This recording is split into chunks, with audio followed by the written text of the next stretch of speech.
ആക്കുകയാണ്.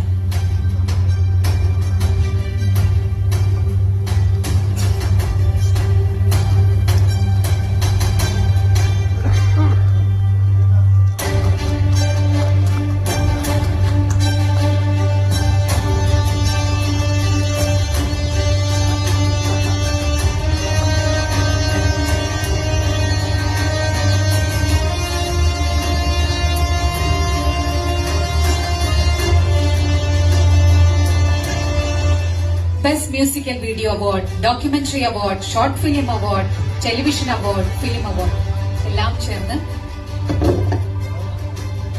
പ്രിയപ്പെട്ടവരെ, ഞാൻ ഈ അവാർഡ് ഞാൻ രചനയും സംഗീതവും നിർവഹിച്ച ഈ ഗാനം ആലപിച്ച നമ്മെ എല്ലാവരെയും വിട്ടുപോയ ഭാവഗായകൻ പി ജയചന്ദ്രൻ സാറായിരുന്നു എന്റെ ഈ പാട്ട് പാടിയിരുന്നത്. ഈ അവാർഡ് ഞാൻ ജയചന്ദ്രൻ സാറിനെ സമർപ്പിക്കുകയാണ്. എല്ലാവരും ആ പാട്ട് കേൾക്കണം. പട്ടാളം ക്രിയേഷൻസ് എന്ന എന്റെ യൂട്യൂബ് ചാനലിൽ ആ പാട്ടുണ്ട്. എല്ലാവരും കേൾക്കണം. Thank you.